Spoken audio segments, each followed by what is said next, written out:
Hey, what's up, guys? This video is on how to reduce grain on your 4K Blu-rays. I've done one in the past on 1080p, but I'll reiterate that for the video as well. Last few videos have been on 4K Blu-ray, some of them being a little bit grainier than others, some of them being simply film-based, that's the way they are, but I have found some of my 4K Blu-rays to be a little bit unwatchable.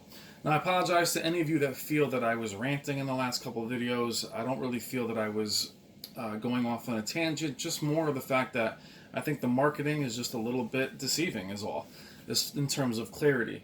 But what a lot of you have found is that a lot of the settings that you see on Arting, CNET, Digital Trends, AVS forums are very, very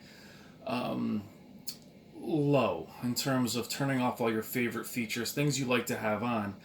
But I do agree with a lot of those settings when it comes to movies that have a lot of grain or have a lot of noise in the image. Now, this is Underworld, one of my favorite guilty pleasures, and also one of the grainiest films I have ever seen on 4K Blu-ray. I actually like the Blu-ray better, but what I found is when messing with some of the settings a little bit, that you can get the grain structure down without taking you out of HDR. Now, this is CinePro that we're in now. Now, this isn't just for Sony TVs. You can use this for any display in your picture adjustments, but this is the Sony 900E, by the way. I'm in CinePro. Now, these are what it looks like with a lot of you like to leave these settings at max. So a lot of you guys like having, contrast up at 90. Gamma needs to be at this for HDR. You like black adjust, you like advanced contrast enhancer, you like loud color, clarity, you like reality creation up on high, you like all these things on high. And each one of these settings has their purpose, and on very high quality content, every single one of these settings has their place. So I'll never tell you can't have these on or recommend you don't have them on. It's just when you have something that is very grainy, guys, something that has a lot of noise to begin with, having these all on high, it sounds counterintuitive, can actually create more noise. Excuse me. Can create more noise and artifacting. A lot of us feel that we only get that in motion. So when we go into our motion tab, if we have this stuff on, super smooth and Cinemotion on high, we feel like, okay, that's the only artifacting we're going to see. That's not really true. You can have artifacting in almost every other setting that you have. For things like clarity, reality creation, some of you guys love this setting because it does add a extra processing which adds sharpness to the picture already. Now you go into reality creation,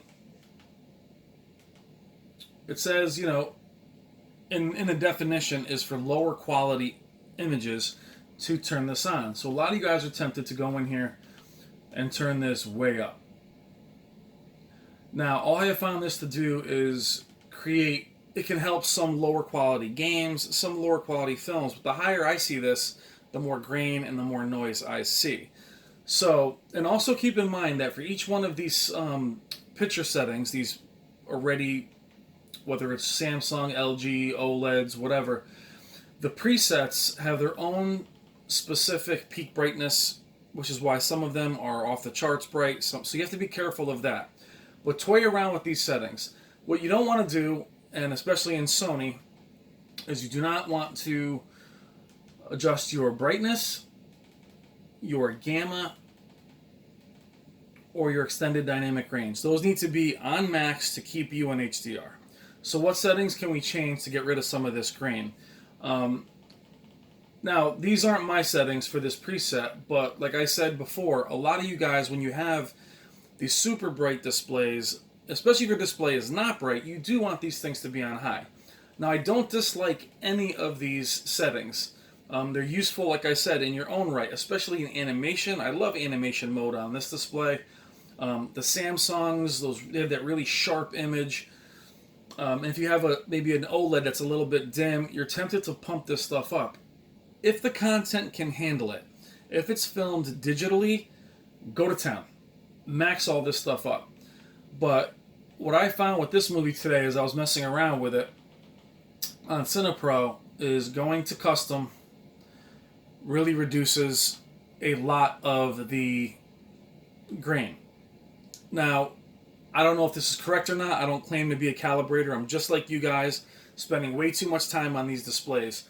But I'll just show you the picture settings for custom.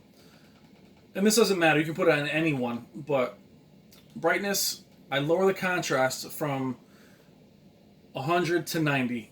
The gamma is at 0. Black level is your brightness. Now, on 1080p content, guys, on your 4K, your regular Blu-rays, if you do see too much grain, at least in Sony, the black level is actually the brightness. The brightness is actually the backlight. If you lower this a bit on regular Blu-rays, you will see a lot of the noise disappear. That'll darken the image slightly, but there's no use in having a super bright image if there's noise everywhere. Black adjust I usually like on, I leave off when I have something very grainy. Auto local dimming on high. Extended dynamic range I have to have on high for HDR. So again, gamma 0, contrast, lower that a little bit to keep from the whites clipping. Color, whatever you want on color. This is really color saturation. Live color I do have off. Clarity, sharpness. This is the one which on Sony TVs is default by 50. What they say is default by 50, meaning that 50 is 0. I don't know why it would be at 0. I'm not really sure why that is, but I found this to be the biggest culprit as far as seeing noise in the image. Now, it starts at 50 is your default, but some of you guys take that and then go up even higher, and the noise just comes out. So if you can minimize your sharpness even to 20, 30, I take it all the way to the minimum. It doesn't really soften the image all that much, but it definitely gets rid of a lot of the grain. Reality creation, I actually have off. Now, random noise reduction, you think that would make things cleaner. I have it on auto. The higher I put these settings, the more noise I see. I'm not sure why that is, just what I find. Smooth gradation, a lot of you guys love this feature. I think it looks great on some stuff. I also think it creates some artifacting in panning shots in the sky vertically. Sorry. So I don't use it at all. Motion, you guys can put motion on whatever you like. It doesn't really affect the grain structure. Unless you want to put it, say, on smooth, you can put it up higher. You'll see some artifacting, but it may clean up the grain. The noise that's bothering you, but you will have a trade-off of some artifacting. Video options, everything is at auto. So for me, guys, what I found was basically sharpness and contrast to be something that are worth playing with. And that's not just on Sony's, that's on all displays. Try toying with the contrast and the sharpness to see if that helps your picture quality. This is on standard. Sharpness is down on this one too. But for default, now you can see how blown out that is. So try turning off some of those extra things that we love only for the very grainy or low quality. Now, grainy doesn't always mean low quality, guys, especially for you video files out there. I'm not saying grainy picture is low quality. If it's natural, inherent grain that's really there, then definitely. But on a film like Underworld, which just is a bad... I'm sorry, Underworld, Mummy, a couple of those. For all those of you to have those bad transfers, try doing some of this. Try turning down, like I said, going into your sharpness, your contrast, and all the noise stuff. Try turning that stuff off, especially advanced contrast enhancer. I'll repeat it again. If it's high quality content, if it's animation, or if it's digital, or if it's the best of the best in terms of it's the way it was transferred, then put all those settings on as high as you want. But as far as oversaturation, things of that nature, it's just not your friend when it comes to a grainier, noisy picture. All right, guys, we're about done covering grain, noise, but I thank you for your comments, your questions.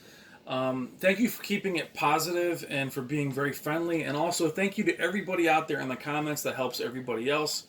Ian, all you other guys that are out there helping each other, I really, really appreciate it. And that's it. Take care. Thank you as always.